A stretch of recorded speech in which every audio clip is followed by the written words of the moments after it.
Good morning in the UK and hello to you all tuning in around the world. Thank you for being here at this session where we discuss English wine, Henners, and our approach to the modern interpretation of English wine.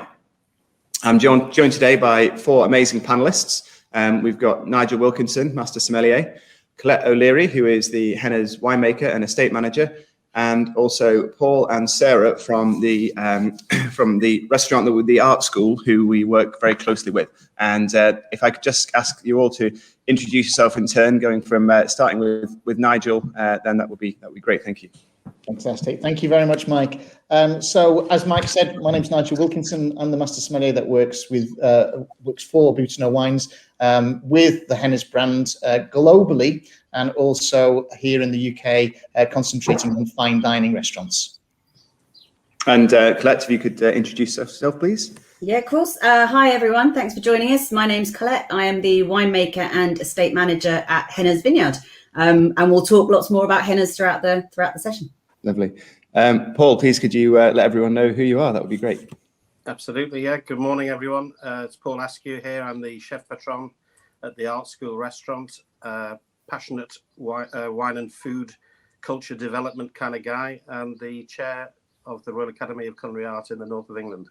Lovely. Thank you very much for joining us. And Sarah Donoghue, please, if you could let us all know a little bit about you. Good morning, everyone. My name's Sarah, and I work alongside Paul at the Art School restaurants as the head sommelier and worked alongside him for 5 years. I recently took on the new role of restaurant manager as well. Brilliant. Congratulations. Well, thank you again for joining us. We're just about to play a small intro video just to give you all a flavour of Henners now.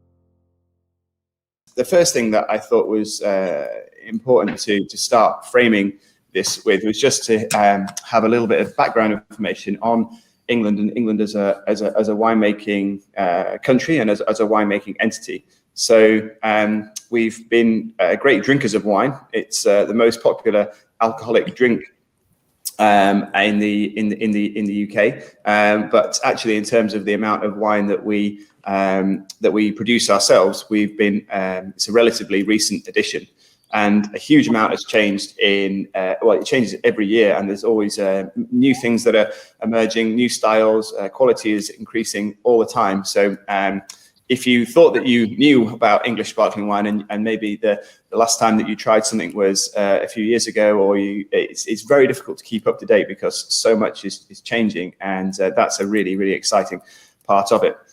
Currently, the land under vine is about 3,500 hectares. There's around 700 vineyards, possibly about 170 wineries. These are sort of the rough figures, but they do change a lot because the industry is now rapidly expanding. And we make somewhere in proportion of between 10 to 13 million bottles a year, something around there. But just to put that into context, that's less than Franciacorta. So that is a lovely wines made in that part of Italy, but it's a relatively small part of the global wine scene. But England's a wine country with big ambitions, and a lot's going to be continuing to change over the coming years.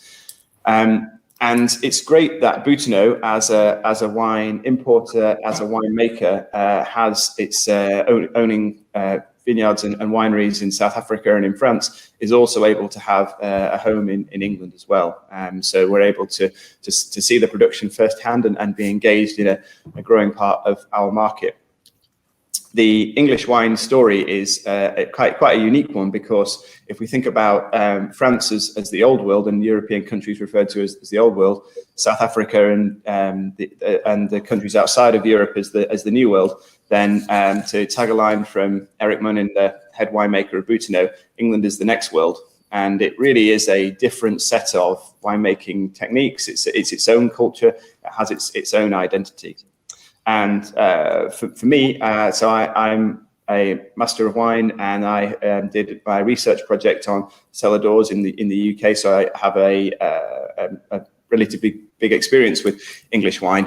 I think that one of the things that's most exciting about Henners is that it is a really amazing modern interpretation of English wine. So the cliched and outdated view of what English sparkling wine may be is very acidic, high dosage, and very sort of brioche flavors can be a bit too intense. But Henners is a wonderful modern expression because the dosage is fairly low, but the fruit expression is very pure and vibrant, and the quality is absolutely top notch. So I think that stylistically it's exactly where a wonderful expression to sort of show that modern interpretation. So that is kind of the things that we're going to be talking about. We're going to give an insight into selling English wine in different channels, and we're going to have a topic discussion between all the different presenters with some videos of the amazing dishes that were made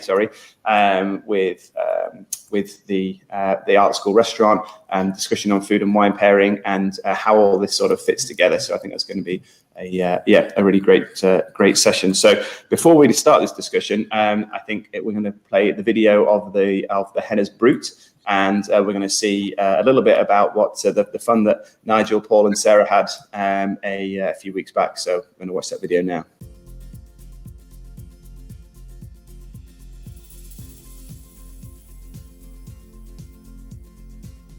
When we tasted the wine together, it was obvious it was very light, refreshing aperitivo. For me, the perfect start to the meal, and we wanted something that was a bit of a sort of a potentially an amuse-bouche or a starter, so a lighter dish, but also with bags of flavour. I love bags of flavour. This is a completely plant-based dish. So we're going today with the humble beetroot, which is from a grower just on the Wirral. We're going to use some Granny Smith apple at the end in the salad. We're also using a beautiful apple cider vinegar. Then we've got a plant-based soft cheese. So it's a combination of coconut and soy milk blended, and then it's set just like it's a bit like Philadelphia in terms of texture. And you'll see with this little pot here, we've just got some cracked black pepper, some chopped chives, a little bit of lemon zest and lemon juice, and I'm just going to blend that through in there. And when we pipe on to the carpaccio, because that's what we're going to do with the beetroot, you'll see what we've done here is we've just cut it into perfect little discs after it's been peeled. This has then been in a pickle solution overnight, so some of our beautiful apple cider vinegar, a little bit of sugar, and then some aromatics. So we use bay leaf, we use pink peppercorn, and that just sits there. So we've got our lovely sort of coconut and soy cheese. It's actually really bright white as well, isn't it? That's, for me, the silkiness and the texture. Maybe it doesn't have quite the same tang, as I say, the quite sort of sharp flavour you get from goat's curd. But I think with these elements going in, you've got the lemon, the savoury chive, the black pepper, and of course the pickle. I think the balance becomes quite obvious, So I'm just going to mix this through. Tiny little splash of the vinegar as well, just to loosen that slightly. We have 3 tasting menus all the time. So we have a pescatarian tasting menu, we have a vegan tasting menu, and then we have one that is mixed meat, fish, and vegetables. So this is something that we use quite a lot on the vegan tasting. Just going to put a little bit of Maldon salt in there as well. Nice little crunch. And then the other thing I'm going to do, just while that's mixing in a little bit, I've got some in a piping bag already. I'm going to take a little bit of red and yellow chili to go with these blackberries. Okay. So these have been in a pickling liquor also. And the thing about these is that we don't like to leave them in the pickling liquor overnight because they start to macerate and break down. So I still want the natural juiciness of the blackberry and the flavour of the blackberry, but of course with the slight pickle. We always say you can always put a bit more in, but you can't take it out. So just be very, very careful. Nice and gentle. Just don't get too carried away. People think of chili and fruit. Why would you do that? But it actually just really lifts that acidity and that sweetness, and then you've got a bit of heat in there as well. A few little chives. We're just going to take our carpaccio off the paper there, you can see, and then we're going to start to build. I'm just going to mix that in a little splash of olive oil as well, so the pickle becomes like a little dressing, if you like. Okay. Obviously, in terms of the art school, we like to sort of show that food is art, not just it's not just for eating, so it's three-dimensional art. So you get the flavors and the textures, but it's all about how it looks at the beginning as well. To start finishing the dish, I'm just going to do some little rosettes. These are some of the shallots that we've done in the same pickling liquor. I like the shallots as well as the blackberries because you need some savory element in there. You've got the earthy, sweet beetroot, then you've got the sort of the creamy, silky, slight citrus, cracked black pepper, chives. So the chives start talking to the shallots, you know, so that we're building up these layers of flavors. And then finally, we're going to put some of our lovely blackberries. So this is a bit of fruit and heat in terms of the chili, etc. I'm just going to make a little split dressing, if you like, the oil and vinegar and the chilies. Run that around. And then there's a final bit for this one. We're going to put some little Granny Smith apple sticks before I dress these leaves. I mean, here we've done a little mix of, you know, we've got endive, we've got radicchio, we've got some little Thai basil, some amaranth, some pea shoot, but I don't like just using one. I want to see like almost like a harvest festival, if that makes sense. I'm going to use the same dressing just to finish the leaves. Something that we're terrible in the UK at normally is we don't season and dress salads properly. So again, we're just building some height and the colours and textures, almost growing out of the plate. Then I've got my little apple sticks. When I first tasted the wine, it struck me as something that was very balanced, very sort of easy in terms of acidity meets sweetness, meets refreshing, you know, those notes that keep coming.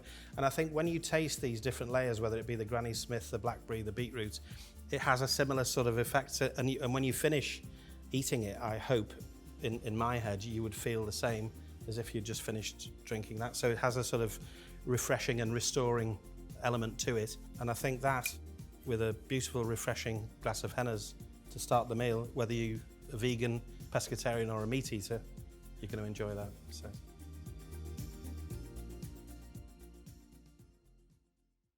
That looked like a lot of fun, but the first place I'd like to start is with the wine and with Colette. So Colette, if you could maybe talk to us a little bit about the revolution in the English wine scene.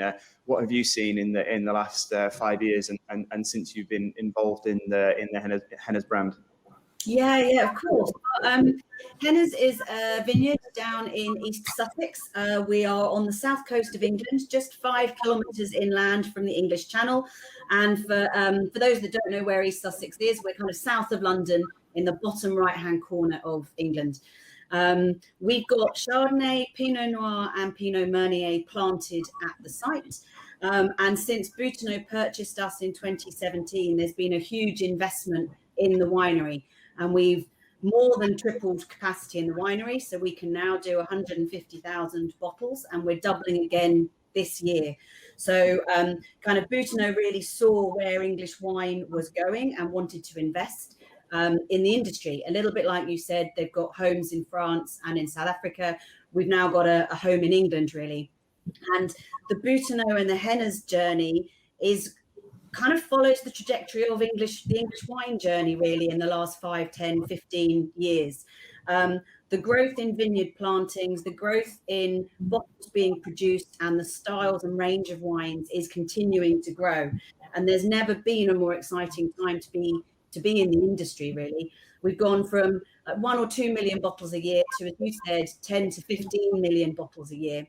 Now, we're still a minnow on the global scheme of things. You know, I think Moet and Chandon probably produce 30 million bottles alone. Champagne is 330 million bottles a year. So we're a boutique producing nation, but the interest and the wines that we're putting out is continuing to develop, and it's just a really exciting time. And it's not just because of climate change, and none of us want to just kind of hang our tails on the fact that the globe's warming up. Actually, there's a lot more to it than that. And as winemakers, we are understanding our sites much better. We're learning to understand the variability in the English climate. We're learning how to coax the best out of our sites and to handle the wines in the winery.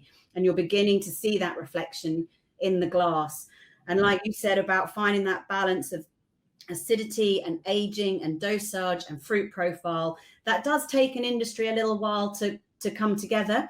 And I think we're really beginning to see a lot of that, not just financial investment, but investment in understanding of winemaking in England. We're really beginning to see that come to fruition now. And we're stepping out of the shadow. To start with, we hung our coattails a little bit on being like champagne, because it allowed people to have a comparison. And that made a lot of sense to get us off on the map, really. But now I think we're seeing the industry move from being a kind of curiosity and they're growing grapes in England, to actually being a genuine competitor and a threat in some ways to some of the big kind of the champagnes and the other sparkling wines of the world.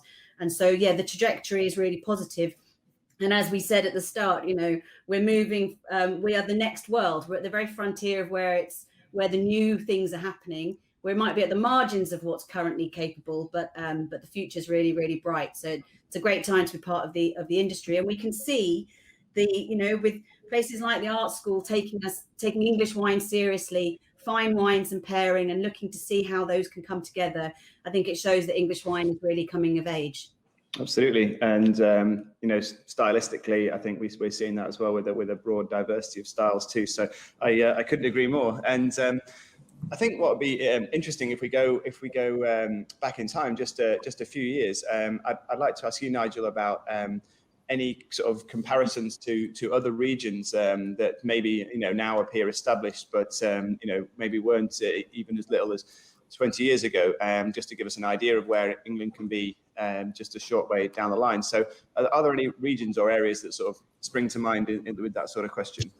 Yeah, definitely. I think sort of in terms of English wine, as you said, Colette's mentioned it, you've mentioned it, England being sort of the next world. And I think that's definitely true. I think the sort of England certainly is very fashionable at the moment. In terms of, the UK industry, if you look back maybe sort of 30 years ago, and Colette will probably smack my hand, but English wine was a bit of a joke, or was seemed to be a bit of a joke. But the reality is, today in 2021, it's super trendy. We are making absolutely fantastic wines here in England. And I think, sort of, if I was to compare England with another country, say 20 years ago, you look at New Zealand. New Zealand, certainly in the UK, yes, they've been making wines in New Zealand for 150 years or so now. But the reality is that sort of 20 years ago, there wasn't a lot of New Zealand wines in the market. And now all markets around the world will list a New Zealand wine. And I think it's going the same way with English wine. As I say at the start of this, I'm very lucky in the fact that I represent Henners in a lot of fine dining accounts in the UK, so restaurants such as the Art School, plus also my work sort of globally for Boutinot, and being sort of an ambassador, if you like, for Henners. And I see every time I go to a new market, people are interested in English wines, and it's people that are coming at it because they want to try it. They've heard so much excitement about it.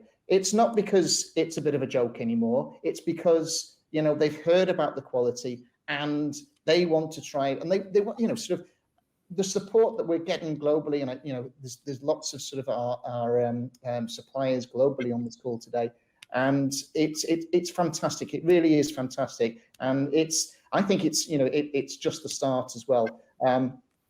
In 20 years' time, I would love to see where English wines are on the global market. No, that's fascinating, and I think New Zealand is a really great analogy of something that is now a household name. It's in every wine shop and every wine list. That's a staple, and that England is going to become that category as well, and with all that diversity of style and size of producer and so on. So it is interesting to we think we're doing this for the first time, that it's all brand new, but things do change quickly in the wine world. And Sarah, I'd like to talk to you about the wine list you have at the Art School, and just to have some of your thoughts on the range that you have, and because you stock several English wines, and what it is that you're you're trying to get from them, what they do for you, and maybe a little bit how you interact with the customers about them. Of course. So, as Nigel and Colette have mentioned, the English wineries are growing, and how they've changed over the last kind of decade is just unbelievable in terms of the quality, consistency of the wines themselves. So, for us, it's great to be able to actually kind of list a variety now, of course, of wines from all over the world, but to be proud to have some kind of variety of English wines on our list too. It's also down to, to seeing all this consistent kind of quality of the flavours coming through each year, but also the amount of awards that they've been winning to actually showcase, and to be able to kind of explain that to the guests, and also for all our guests coming to experience our fine dining restaurants. They want something a little bit special, something memorable as well. So that's great to be able to kind of showcase something that they've never tried before. And how do you find it with guests? Has there been people who are maybe quite familiar with English wine, or are you still finding people are trying it for the first time? What would the sort of proportion be like that, and how does that go down? I would say there are a couple that have already tried a couple of English wines, but the majority are quite new to explore really the range, and it's growing. It really is, especially with them being a little bit more kind of out there and a little bit more renowned. Yeah. And Paul, I suppose that you're interested in flavour perhaps more than anyone, and we're all quite keen on flavour. So how do you find it working, thinking about sort of English wine as an ingredient? What is it that gets you going from that perspective?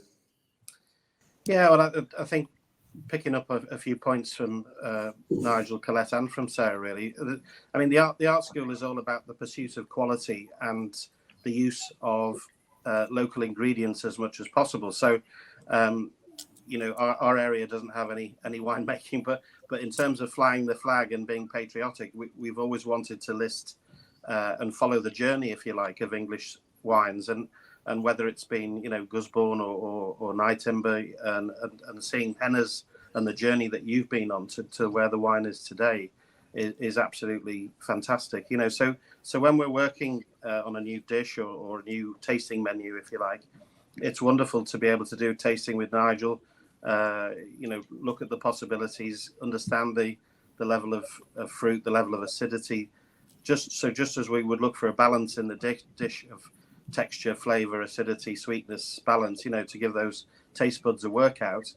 We're looking to also create that balance between the wine and the food combination. So everything is elevated when that happens, and that sweet spot that we all look for is incredible. And I think I'm really proud of the three dishes we did match up on the videos, actually, because I really felt that on each occasion, and I know we're going to see another one shortly, but on each occasion you'll see I think we achieved what we set out to do, and it was led by I'm going to make Colette blush a little bit, but the quality of the winemaking, clearly the quality of the raw ingredient, the fruit is being well looked after, which again chefs look for, whether it be a farmer producing the best watercress or the best carrots or the best anything, or the best lamb from the fields. It starts in terms of the production of the fruit, doesn't it? And then Colette is now turning these special bottles into something really unique. And I love the notion that it's a boutique product, and again, by definition, the art school will always be attracted to those small amounts of special things that we can give to our guests, and enhance their memories and their experiences at the art school. So yeah, it's been a pleasure, and I have no doubt that we will continue to develop that and move it forward even further. Yeah, brilliant. So it's really interesting on what the food that was paired with it, because the Brut is a combination of Chardonnay, Pinot Noir, and Pinot Meunier. So the three classic varieties. And the Chardonnay typically brings lots of apple notes and citrus to it. So you've got the Granny Smith in the dish. The Pinot Noir is said to be a bit more earthy in the blend, and you've brought the beetroot in. And then the Pinot Meunier is all kind of berries and fruit flavors. And then there's the blackberries to match it. And then the acidity cutting through the coconut. It's so clever the way you've pulled that dish together, that they should all kind of add up to be greater than the sum of the individual parts, and there should be a real harmony there. And it was fascinating as a winemaker to see how you pulled that dish together to complement those notes. Oh, that's lovely, Colette, and I'm glad the detail wasn't lost on you. Oh. Yeah, not at all. Makes an old chef happy. That, yeah. That's great. The rest of us are just looking forward to the party. That's for sure. We must, for the sake of time, we could talk all day, but there must move on to our next video. So we're going to watch a video about our rosé sparkling and the food pairing with that. So that video is going to play now.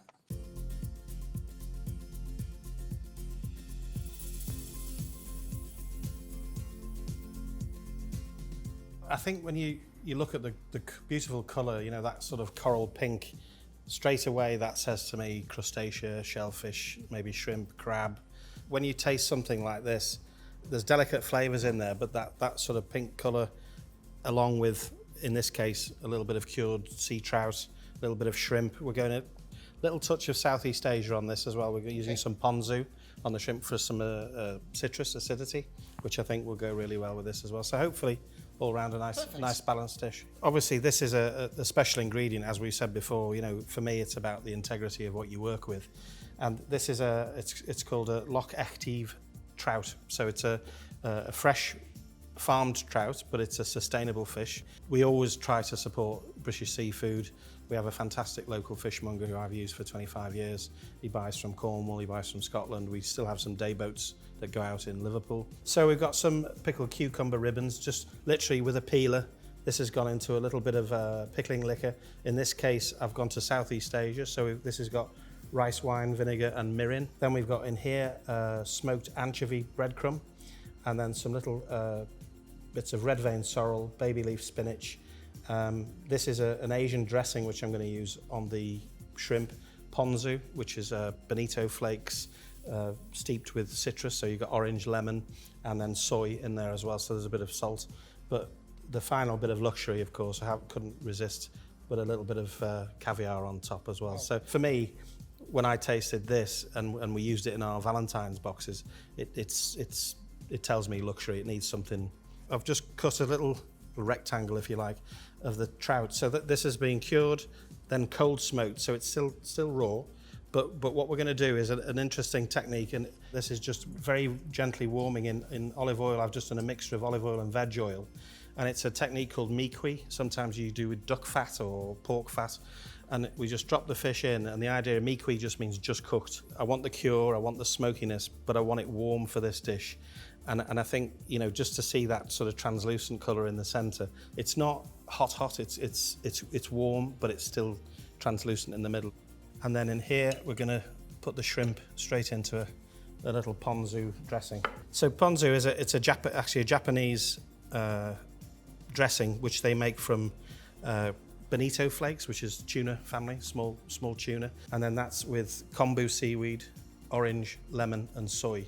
And they put it in a jar. We put it in a jar for like 2 or 3 days, strain it, pass it off, and it takes on all the flavour of the tuna, of the seaweed. So you've got salinity, you've got the saltiness of the soy, and of course the citrus. So I've just put a few of the little prawns, literally, I don't know, a tablespoon, shall we say, of that. I'm also going to add a little bit of, this is just toasted sesame oil, literally just a splash. And then also going to put just a couple of little leaves of parsley and chive. So the heads and the shells of the shrimp are actually made into a little, what we call a shellfish jus. Okay. It's the basis of a bisque, but there's no dairy in it. So what we have in here, which is the final dressing around the plate, this is the final reduced jus from the heads of the shrimp rather, and the shells. So that'll be our final dressings. I'm going to add some of those green herbs in. So we've got the savoury chive, you've got the lovely fresh zing of parsley, and we're just going to leave that to sit a minute, and we can have a check of our bit of mi-cuit. So that is literally, you probably see it's just warm. I'm going to turn it over just slightly to carry on for a little bit. This was literally just done a bit, you know, sort of an hour before we started today, so doesn't need to be overnight. It could be. We sometimes, if we've got a very busy day coming along, we might do a batch in advance. but you don't want it to deteriorate too much. You want it still to be, have that texture and a little bit of crunch in there. So I'm just putting this literally is toasted gluten-free breadcrumbs. So we use a panko crumb, which is a Japanese, a couple of fillets of smoked anchovy, some zest of lemon, and a few little herbs in there just to form a base. And I'm gonna pop our shrimp on there. So the ponzu's going on, but you can see that the little smoked anchovy crumb underneath is just gonna soak up that dressing. And so it's not running around the plate, it keeps its shape, keeps it nice and neat. And then let us see how our delightful miqui is now. So I'm just gonna bring him out onto there to drain off the excess oil. Another little bit of luxury.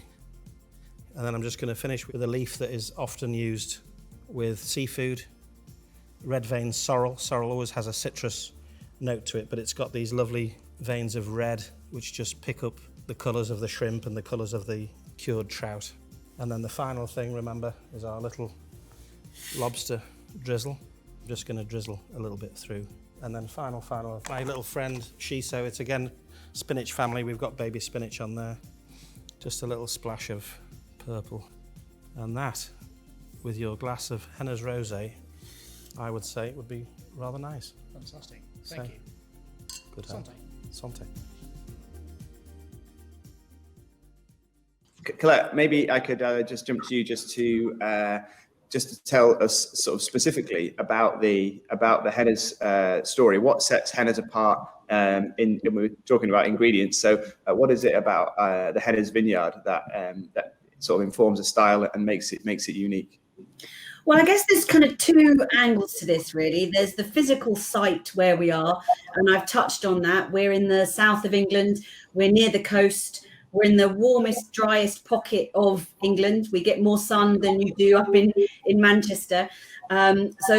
Geographically, we're in a great position. We're a frost-free site.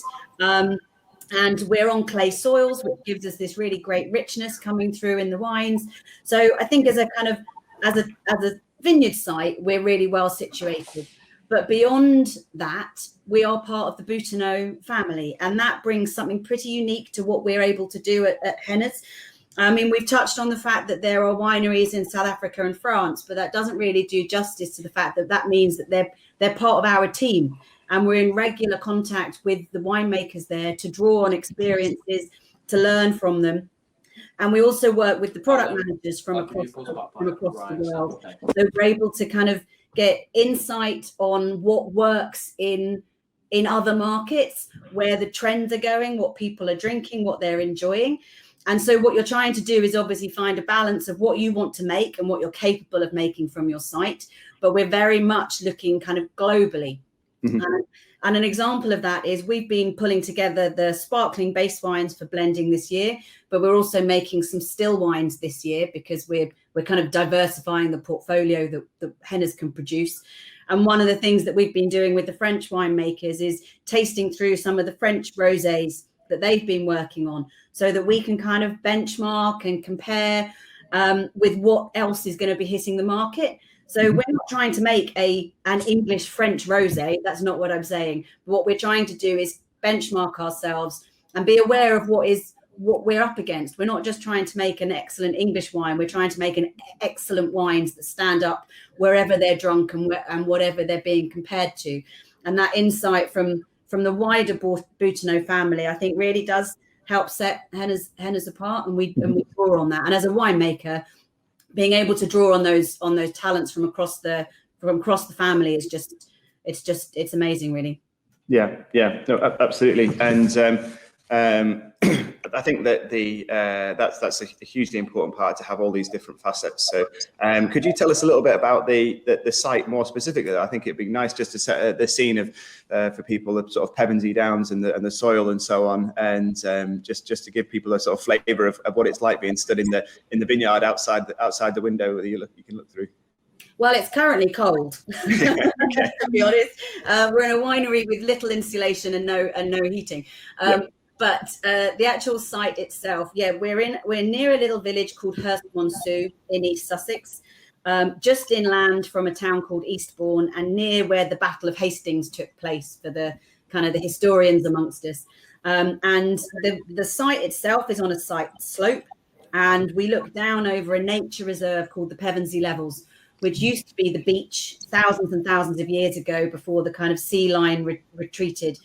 We are in the shadow of the South Downs, which is where the chalk that comes under the English Channel from Champagne kind of took a left turn at Eastbourne and went over the South Downs.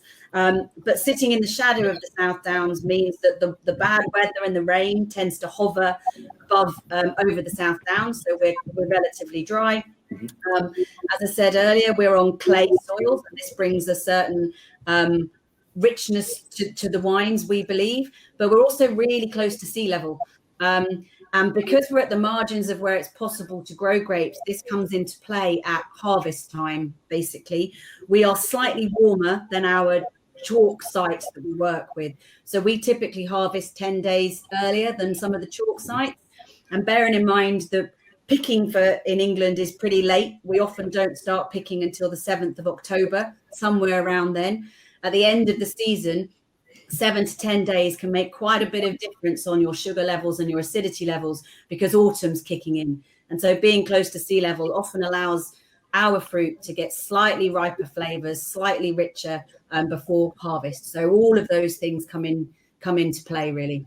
Brilliant. Yeah, no, I think it's lovely just to set that scene. So when people are allowed, we'd love to have them come and visit our vineyards. So it's trying to do that with words is always difficult. But thank you for that, Claire. I think we all appreciate that. Paul, can you hear us? You're here. Yes, I'm back in the land of the living now. Thank you. I don't know. That's great news. It's the wonders of technology. But my question earlier was about we're all kind of obsessed with raw ingredients. I was interested to know just a little bit more about your fish supply. That sounds like a wonderful story, but what's the story there? Yeah, well, it is all about, as I say, the pursuit of quality, and if you find somebody who shares those same values of the highest possible, freshest, most amazing ingredients to work with, then it makes the life of a chef restaurateur a lot easier. So Ward's fish are somebody I've used for over 25 years now when I returned to Liverpool from upstate New York, and it's sort of a mecca, if you like, in terms of raw ingredients in Birkenhead in the market there.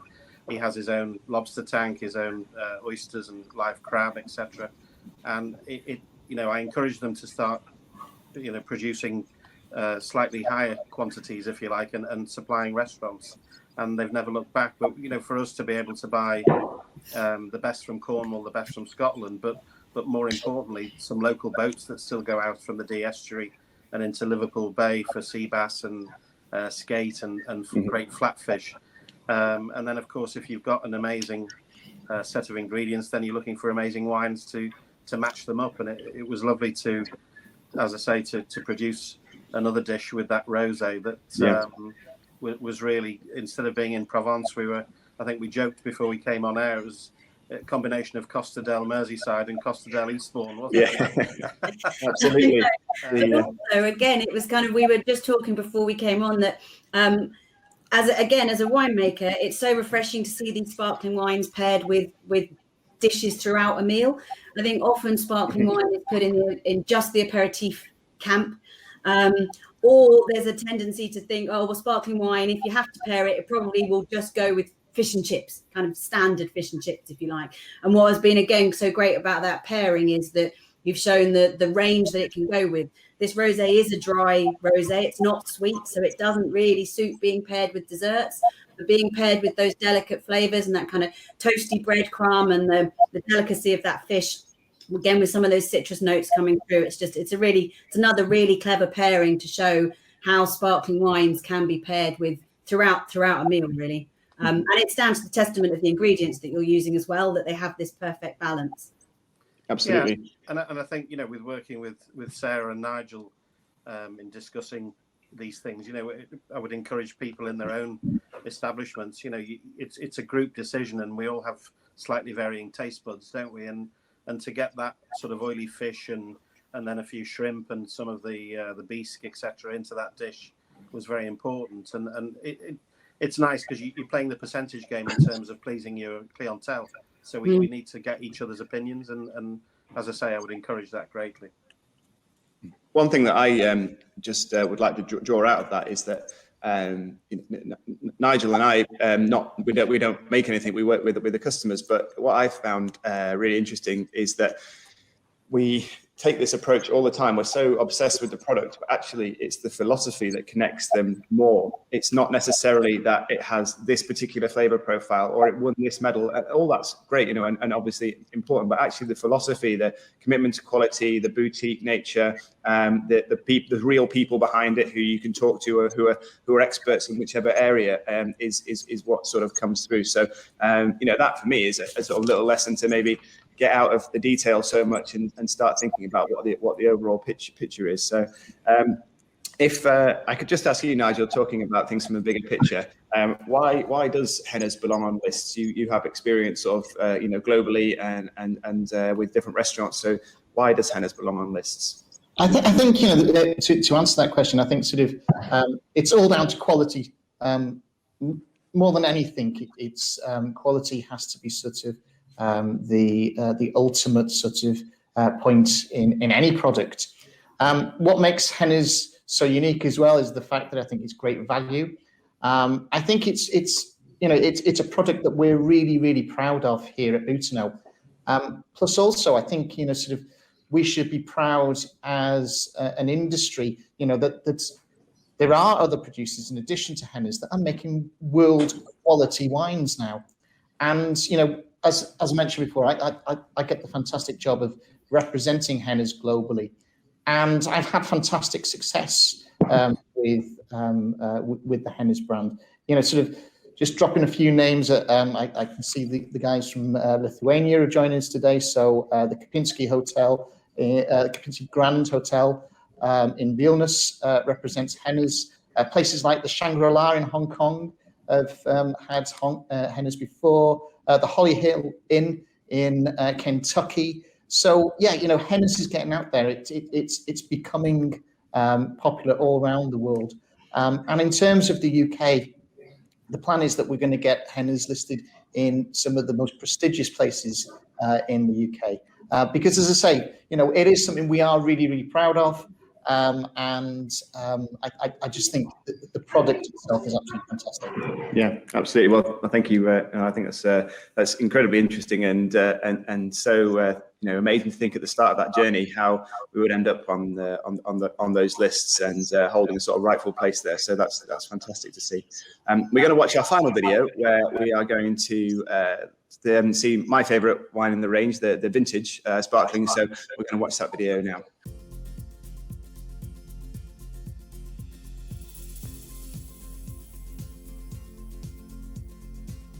This dish is going to be an organic chicken from the Riga estate. We're going to stuff it with black truffle butter, roast it, and then finish it with chanterelle, trompette, a little bit of Cavolo and Romanesco. We're still in that sort of changeover between winter and spring.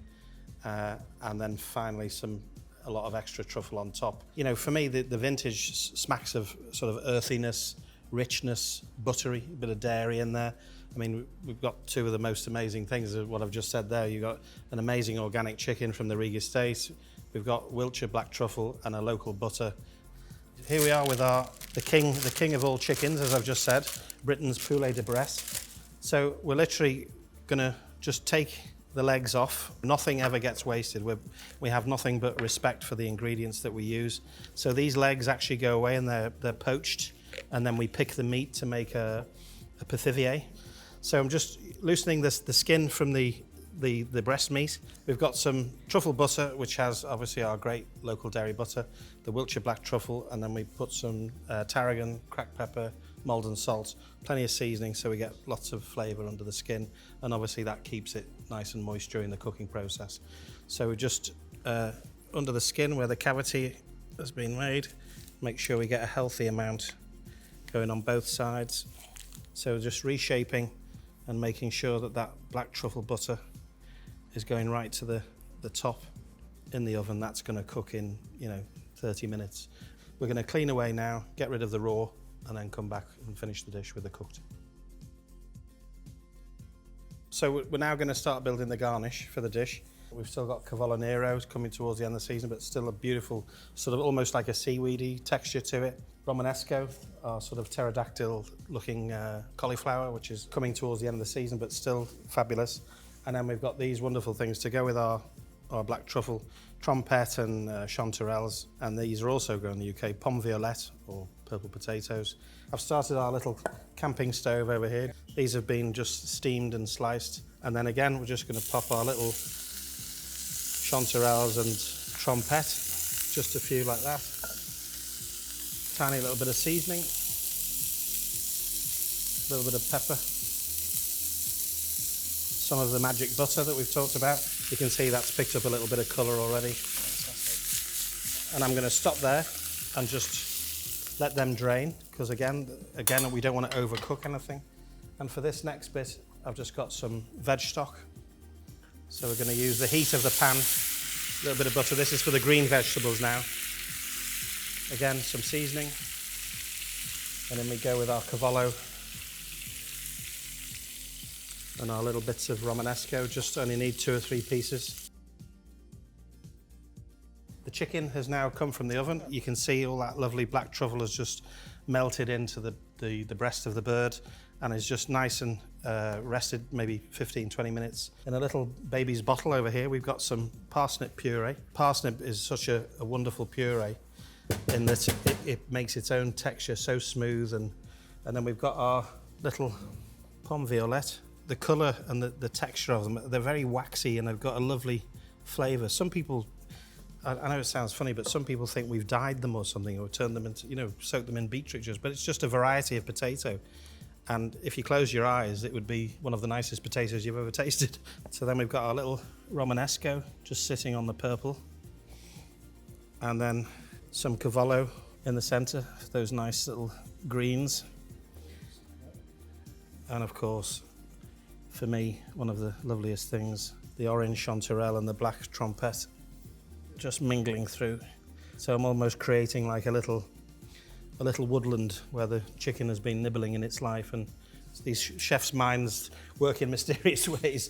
For me, food is edible art. It should be treated that way, and it's a very instinctive thing, food, So we've taken one of the breasts off. I'm just going to trim that so it's nice and neat, and I'm just going to carve it straight down, and I'm going to stand it up using the puree and the little forest that we've just created. And then, of course, we talked about our star of the show, lovely truffle and a microplane. And then finally, our little cafe au lait. I'm just going to drizzle a little bit there. And that is a lovely way to finish with our vintage Henners organic rug estate chicken with black winter truffle. Cheers, chef. What a lovely way to finish. Cheers.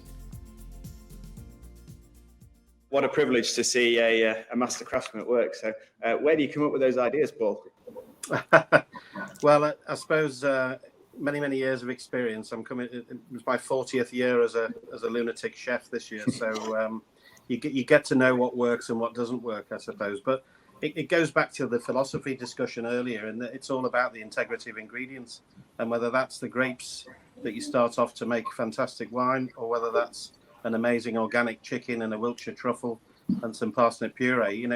You get to learn those layers of flavour and those layers that work together and almost shake hands with each other along the way. And it's just a lovely process. I love the sort of the refining moments that you have, whether it be the final blend of a wine or the final balance of a dish in terms of the seasoning or the acidity or that little bit of earthiness that the truffle brings, and and also I wanted it to be a celebration of such a lovely expression of a vintage wine. I think such a lovely thing as that rug estate organic chicken, and as I say, the truffle is just a marriage made in heaven. And I felt that wine was very, very balanced and warranted something like that. So lovely, yeah. Thank you. And Sarah, if I just move on to thinking about the getting customers to try Henners and to try English wine. What is your experience of, sort of to answer one of the questions that's come in as well, what is your experience of what customers think about the wines? What if when you talk to them and maybe they haven't tried English wine, what are they expecting, and how might you convince someone to give it a go who hasn't tried it before? Of course. Well, we have the kind of fantastic opportunity at the art school that we are able to do kind of the tasting menu with an optional wine flight. So that enables us to provide the guest something new to experience if they haven't tried it before, and also an opportunity for us to see what they're as well to the wine. So it's definitely something along that kind of way that we normally work towards with kind of pairing wines with food. And obviously another way of us is when we are introducing our staff to the wines to engage with them, to see what their reactions are, because as we mentioned before, we've all got different palates, so it's great to get their feedback as well on the wines before we then list them ourselves too. Yeah, excellent. They all sound like very approachable ways to get involved with English wine. And more broadly speaking, Nigel, how would you find that when you go to see, work with everyone from casual dining to fine dining? What's your experience of sort of getting them into the trade and getting them to be tasted by sommeliers, and how your customers then present them to the final public? How does that work? I think, as Sarah mentioned then, and sort of one of the sort of main focuses of this particular session is, how well Henners marries and accompanies cuisine, and Paul comes from the sort of the fine dining camp, but I think it is the range does go with a whole host of different cuisine as well. And I think you can try, for example, the rosé with some sort of Thai dishes, or you can try maybe the brut with some Oriental dishes, or even simple seafood. The wines are very food friendly. And I think the way to for me, I like to encourage establishments to maybe try the wines as wines by the glass. And selling wines by the glass is always is an easy sell. With sparkling wines, obviously you have to sell the whole bottle. But if you've got somebody who's right behind the product, it is an easy sell. Just giving it to regular customers, try this, converting people. And I think with both the brut, rosé, and the vintage, they are fantastic food friendly wines. Plus, also they're really nice wines just to enjoy, and have as an aperitif, or have even at the end of a meal. They're just lovely and refreshing, and I think there are numerous ways to sell the product. Sarah's mentioned there about the different food and wine matching and having it on the menu, doing events, winemakers dinners, etc. But I would certainly encourage people to try it as a by the glass option.